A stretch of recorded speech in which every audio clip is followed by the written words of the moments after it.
दोस्तों, प्रकृति ने हमारे शरीर को 5 तत्वों से बनाया, लेकिन कलयुग के इंसानों ने उसमें एक तत्व और जोड़ दिया, और वह है पैसों से कुछ चीजें नहीं खरीदी जा सकती, लेकिन पैसों से बहुत कुछ खरीदा जा सकता है। क्योंकि आज के समय में पैसा कमाना जितना मुश्किल नहीं है, उससे भी ज्यादा मुश्किल है पैसों को संभाल कर रखना।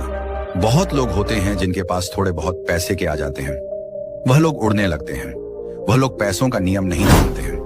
आपने ध्यान दिया होगा कि माता सरस्वती की तस्वीर हमेशा बैठी हुई होती है और माता लक्ष्मी की तस्वीर खड़ी रहती है। सरस्वती यह कहती है कि मैं जल्दी आऊंगी नहीं, और यदि मैं आ गई तो मैं वापस जाऊंगी नहीं, क्योंकि ज्ञान इतनी आसानी से अर्जित नहीं कर सकते, और यदि हमने एक बार किसी ज्ञान को अर्जित कर लिया तो वह ज्ञान हमसे कोई भी नहीं छीन सकता। लेकिन लक्ष्मी का यह नियम होता है कि वह जल्दी आ भी जाती है तो जल्दी चली भी जाती है। यदि किसी इंसान को सही तरीके से रखना नहीं आया तो लक्ष्मी बहुत ही जल्दी उस घर से निकल भी जाती है। इसलिए दोस्तों, आज की इस बौद्ध कहानी में हम आपको 5 ऐसे उपाय बताएंगे जिसे आप अपना लेते हैं तो 100% गारंटी है कि आप एक अमीर व्यक्ति बन जाएंगे। तो चलिए आज की बौद्ध कहानी को शुरू करते हैं। पर दोस्तों, वीडियो शुरू करने से पहले यदि आप भी भगवान गौतम बुद्ध के सच्चे भक्त हैं तो इस वीडियो को लाइक करके कमेंट बॉक्स में नमो बुद्धाय जरूर लिख दीजिए, ताकि आने वाली वीडियो सबसे पहले आपको मिल पाए। तो चलिए बौद्ध कहानी की शुरुआत करते हैं। बहुत समय पहले श्रावस्ती के पास एक छोटे से गांव में राजेश नाम का एक युवक रहता था। राजेश का परिवार गरीब था और वह बचपन से ही अपने परिवार की आर्थिक कठिनाइयों को झेल रहा था। उसका सपना था कि वह एक दिन बहुत अमीर बने और अपने परिवार को सारी सुविधाएं प्रदान कर सके। उसे लगता था कि धन ही जीवन का सबसे बड़ा सुख है और अमीरी ही जीवन का असली उद्देश्य है। राजेश ने जीवन में हर संभव प्रयास किया, वह कड़ी मेहनत करके और नए नए व्यापार करके अमीर बन जाए, लेकिन हर बार उसे असफल ही मिली। इसलिए उसके मन में यह सवाल बार बार आता था कि आखिर कैसे वह अमीर बन सकता है। वह सोचता कि शायद अमीरी उसके भाग्य में नहीं है, लेकिन वह अपने सपनों को पीछे छोड़ने के लिए तैयार नहीं था। फिर एक दिन राजेश को पता चला कि भगवान बुद्ध पास के ही एक गांव में आए हैं और वहां उन्होंने एक सभा का आयोजन किया है। उसने सुना था कि बुद्ध बहुत ज्ञानी हैं और उनके पास जीवन के हर प्रश्न का उत्तर है। तो राजेश ने सोचा कि शायद बुद्ध ही उसे अमीरी का रहस्य बता सकते हैं, और वह उनसे मिलने चल पड़ा। वह बुद्ध के पास पहुंचा और उनके चरणों में झुका और कहा, भगवान, मैं अपने जीवन में अमीर बनना चाहता हूं। मैंने बहुत प्रयास किए हैं, लेकिन हर बार मुझे असफलता ही मिली है। कृपया मुझे बताइए कि मैं कैसे अमीर बन सकता हूं और अपने जीवन में संपत्ति और सुख कैसे प्राप्त कर सकता हूं। बुद्ध ने राजेश की बात ध्यान से सुनी और मुस्कुराए, और बुद्ध ने राजेश से कहा, राजेश, अमीरी केवल धन और संपत्ति में नहीं होती। असली अमीरी वह है जो तुम्हारे मन और आत्मा में है। इसलिए आज मैं तुम्हें 5 ऐसे उपाय बताऊंगा जिनसे तुम न केवल भौतिक रूप से अमीर बन सकते हो, बल्कि आत्मिक और मानसिक रूप से भी समृद्धि प्राप्त कर सकते हो। बुद्ध ने राजेश से कहा, सबसे पहला उपाय है सही उद्देश्य। अगर तुम्हारा उद्देश्य केवल धन कमाना है तो तुम कभी भी सच्चे सुख और संतोष को प्राप्त नहीं कर सकते। जीवन में धन एक साधन है, लेकिन यह साधन तुम्हें सही दिशा में ले जाना चाहिए। तुम्हारा उद्देश्य केवल अपने लिए नहीं, बल्कि दूसरों की भलाई के लिए भी होना चाहिए। जब तुम सही उद्देश्य के साथ धन कमाओगे तो वह धन तुम्हारे लिए और दूसरों के लिए भी कल्याणकारी होगा। राजेश ने सोचा कि उसका अब तक का उद्देश्य केवल अपने लिए अमीर बनना था, लेकिन उसने यह नहीं सोचा था कि वह अपने धन से दूसरों की भी मदद कर सकता है। बुद्ध की इस बात ने उसे एक नई दिशा दिखाई। दूसरे उपाय के रूप में बुद्ध ने राजेश को ईमानदारी और नैतिकता के महत्व को समझाया। उन्होंने कहा, अगर तुम अपने धन को ईमानदारी और नैतिकता के साथ कमाते हो तो वह धन तुम्हें सच्चा सुख देगा, लेकिन अगर तुम उसे धोखा, छल या किसी गलत तरीके से कमाते हो तो वह धन तुम्हें कभी भी शांति और संतोष नहीं देगा। नैतिकता के बिना कमाया हुआ धन अंततः दुख का कारण बनता है, जबकि ईमानदारी से कमाया हुआ धन जीवन में संतोष और शांति लाता है। राजेश ने महसूस किया कि वह कुछ बार गलत तरीकों से भी धन कमाने की कोशिश कर चुका था, लेकिन हर बार उसे असफलता ही मिली। अब उसने यह तय किया कि वह हमेशा ईमानदारी और नैतिकता के साथ ही धन कमाएगा। बुद्ध ने तीसरे उपाय के रूप में राजेश को मेहनत और धैर्य का महत्व बताया। उन्होंने कहा, धन और सफलता रातों रात नहीं मिलते, इसके लिए कड़ी मेहनत और धैर्य की आवश्यकता होती है। अगर तुम सच्चे दिल से मेहनत करते हो और धैर्य के साथ अपने लक्ष्य की ओर बढ़ते हो तो एक दिन तुम्हें अवश्य ही सफलता मिलेगी। धैर्य रखना अमीरी का सबसे महत्वपूर्ण गुण है, क्योंकि कई बार सफलता थोड़ा समय ले सकती है। राजेश ने बुद्ध की इस बात को समझा और महसूस किया कि वह जल्दबाजी में अमीर बनना चाहता था। अब उसने धैर्य के साथ मेहनत करने का निश्चय किया। चौथे उपाय के रूप में बुद्ध ने राजेश को संतोष का महत्व समझाया। उन्होंने कहा, संतोष अमीरी की सबसे बड़ी निशानी है। अगर तुम्हारे पास कितनी भी संपत्ति हो लेकिन तुम संतुष्ट नहीं हो तो वह धन तुम्हें कभी भी सुख नहीं देगा। असली अमीरी वह है जहां तुम अपने पास जो है उसमें संतुष्ट रहो और हर छोटी बड़ी चीज के लिए आभार व्यक्त करो। संतोष मनुष्य को मानसिक शांति और आंतरिक खुशी देता है और यही सच्ची अमीरी है। राजेश ने महसूस किया कि वह कभी भी अपने पास की चीजों में संतुष्ट नहीं रहा था। उसकी चाहतें हमेशा बढ़ती ही जा रही थीं। अब उसने तय किया कि वह जो कुछ भी उसके पास है उसमें संतोष करेगा। अंतिम उपाय के रूप में बुद्ध ने राजेश को करुणा और उदारता का पाठ पढ़ाया। उन्होंने कहा, अमीरी का असली सुख तब मिलता है जब तुम अपने धन का उपयोग दूसरों की भलाई के लिए करते हो। अगर तुम केवल अपने लिए धन कमाओगे तो वह तुम्हें अंदर से खाली कर देगा, लेकिन जब तुम उदारता से दूसरों की मदद करते हो और करुणा का भाव रखते हो तो तुम्हारे धन का असली उद्देश्य पूरा होता है। बुद्ध की इस शिक्षा ने राजेश के मन में गहरी छाप छोड़ी। उसने सोचा कि वह केवल अपने लिए धन कमाने में लगा हुआ था, लेकिन अब वह समझ गया था कि धन का असली उद्देश्य दूसरों की मदद करना भी है। बुद्ध की शिक्षाओं ने राजेश के जीवन को पूरी तरह बदल दिया। उसने अब सही उद्देश्य, ईमानदारी, मेहनत, संतोष और उदारता को अपने जीवन का हिस्सा बना लिया।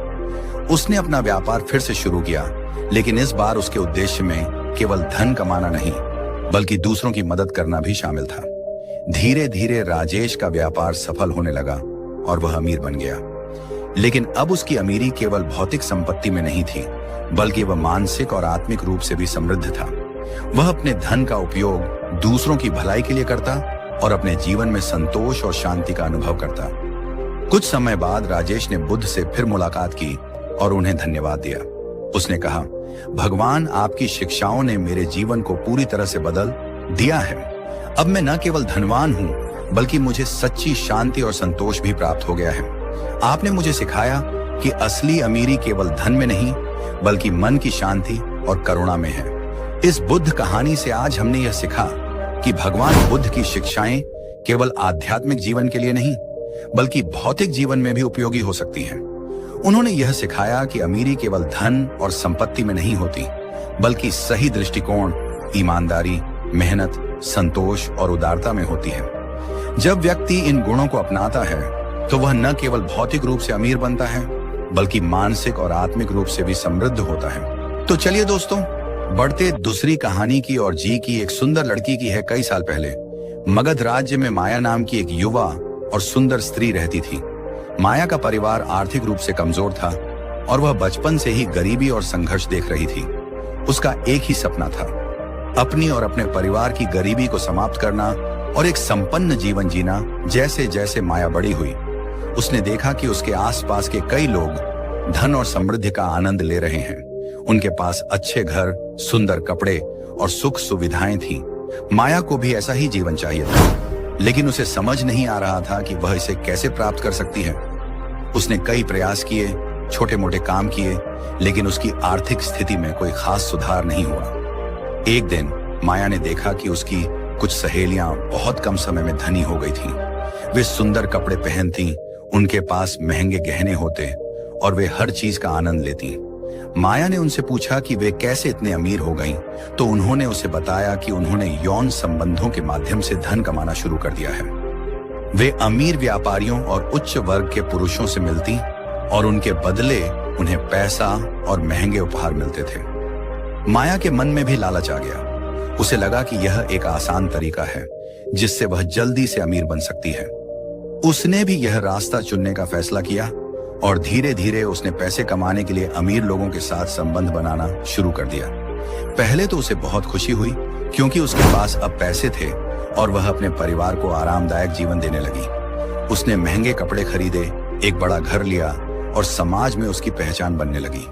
हालांकि जैसे जैसे समय बीतता गया, माया ने अपने अंदर एक गहरी खालीपन और दुख महसूस करना शुरू कर दिया। उसे अपने बाहरी जीवन में सब कुछ मिल गया था, धन, आराम और समृद्धि, लेकिन उसके अंदर शांति नहीं थी।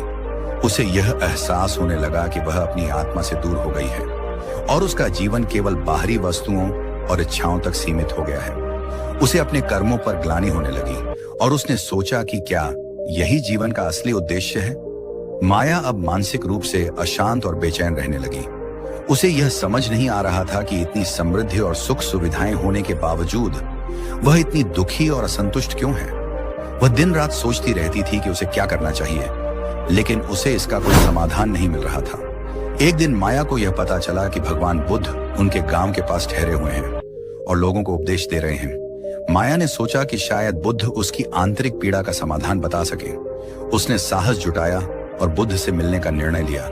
वह बुद्ध के पास गई और उनके चरणों में झुककर बोली, भगवान, मैंने अपने जीवन में बहुत सी गलतियां की हैं। मैंने पैसे के लालच में अपने मूल्यों और नैतिकता का त्याग किया और अब मैं अंदर से बहुत दुखी और असंतोष महसूस करती हूँ। मैंने हर भौतिक सुख प्राप्त किया है, लेकिन मेरी आत्मा को शांति नहीं मिल रही। कृपया मुझे बताइए कि मैं इस दुख से कैसे मुक्ति पा सकती हूँ। बुद्ध ने माया को ध्यान से सुना और धीरे धीरे बोले, माया, तुम्हारा दुख तुम्हारे कर्मों का परिणाम है। जब हम जीवन में केवल भौतिक सुखों के पीछे भागते हैं और अपनी आत्मा और नैतिकता को भूल जाते हैं, तो हमें अंत में केवल दुख ही प्राप्त होता है। धन और सुख पाने की कोई बुराई नहीं है, लेकिन उसे सही तरीके से प्राप्त करना और अपनी आत्मा को शांति देना भी उतना ही महत्वपूर्ण है। और जीवन में दुख अनिवार्य है। यह दुख हमारी इच्छाओं और लालच से उत्पन्न होता है। अगर हम अपनी इच्छाओं और लालच को छोड़ दें तो हम दुख से मुक्ति पा सकते हैं। यह मार्ग अष्टांगिक मार्ग के माध्यम से प्राप्त किया जा सकता है, जिसमें सही दृष्टिकोण, सही कर्म, सही ध्यान और सही आजीविका शामिल है। फिर बुद्ध ने माया से कहा, तुम्हारे पास अभी भी समय है। तुम्हें अपनी गलतियों को स्वीकार करना होगा और अपने जीवन को एक नई दिशा में ले जाना होगा। सही आजीविका का मतलब है कि तुम अपने जीवन यापन के लिए उन तरीकों का सहारा लो जो नैतिक और सही हों। अगर तुम धन कमाना चाहती हो तो मेहनत और ईमानदारी से कमाओ। तुम्हें अपने लालच को नियंत्रित करना होगा और अपनी आत्मा को शुद्ध करना होगा। माया ने बुद्ध के उपदेशों को ध्यान से सुना और उसने अपने जीवन को बदलने का निश्चय किया। उसने यौन संबंधों से कमाए गए धन को त्याग दिया और सही तरीके से जीवन जीने का प्रण लिया। माया ने छोटे छोटे काम करने शुरू किए, जिसमें ईमानदारी और नैतिकता का पालन किया गया। शुरू में उसे कठिनाइयों का सामना करना पड़ा, लेकिन धीरे धीरे उसे आत्म संतोष और आंतरिक शांति मिलने लगी। अब माया के पास ज्यादा धन नहीं था, लेकिन उसके जीवन में संतोष और मानसिक शांति थी। वह जानती थी कि उसने सही रास्ता चुना है और उसकी आत्मा अब शुद्ध हो रही है। तो दोस्तों, आज की इस बौद्ध कहानी से यह शिक्षा मिलती है कि जीवन